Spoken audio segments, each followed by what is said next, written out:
మండలిలో నెయ్యి కయ్యం TDP YCP distribution Tirumala కల్తీ నెయ్యి వ్యవహారం ఏపీ శాసన మండలిలో రగడికి కారణమైంది. కల్తీ నెయ్యిపై చర్చించాల్సిందేనంటూ వైసీపీ ఆందోళనకు దిగింది. అయితే లేనిపోని ఆరోపణలతో వైసీపీ సభ్యులు డ్రామాలు చేస్తున్నారని ఫైర్ అయింది అధికార పార్టీ.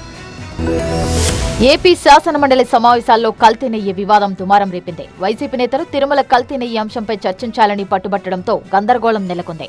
కల్తీ నెయ్యిపై చర్చించాల్సిందేనంటూ నినాదాలు చేస్తూ వైసీపీ సభ్యులు ఆందోళనకు దిగారు.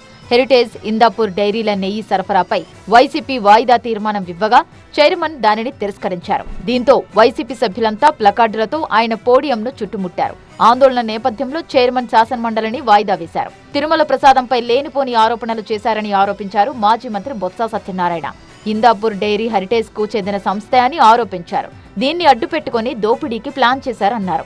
వీళ్ళు కల్తీ నెయ్యి నుంచి సప్లై చేస్తారని చెప్పని బ్లాక్ లిస్ట్ లో పెట్టారు. తదుపరి 6 నెలలకే ఆ సంస్థ నుంచి మళ్ళీ తాలూకా బ్లాక్ లిస్ట్ నుంచి మళ్ళీ మెయిన్ లిస్ట్ లో తీసుకొచ్చి ఆ సంస్థ ద్వారా 280 రూపాయలకి 320 రూపాయలకి కూడా నెయ్యకున్న నేపథ్యం.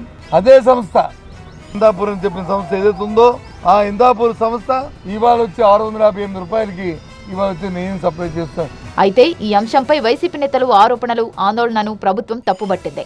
వాళ్లు చేసిన పాపాల నుంచి దృష్టి మళ్లించేందుకే వైసీపీ ప్రయత్నం చేస్తోందన్నారు మంత్రి పార్థసారథి. అసలు హెరిటేజ్ గురించి ఏం చర్చిస్తారో ముందు చెప్పాలన్నారు. వైసీపీ వాళ్ళు చేసిన పాపాల నుంచి ప్రజల దృష్టి మరల్చడానికి ఈ డ్రామా ఆడుతున్నారు అధ్యక్ష. హెరిటేజ్ కి ఈ రోజు జరుగుతున్న కార్యక్రమాలకు సంబంధం ఏంటో అధ్యక్ష. అయితే వైసీపీ ఆరోపణలపై ఫైర్ అయ్యారు మంత్రి అచ్చెన్నాయుడు.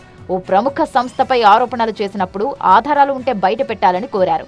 వైసీపీ సభ్యులు లేనిపోని అంశాలను ప్రస్తావిస్తూ సభలో డ్రామాలు చేస్తున్నారని మండిపడ్డారు. మీరు కూడా ఒక ప్రతిపక్ష పార్టీ ఒక రెప్యుటేషన్ కలిగినటువంటి సంస్థ మీద అలిగేషన్ చేసినప్పుడు ఆధారాలుంటే రమ్మని చెప్పండి.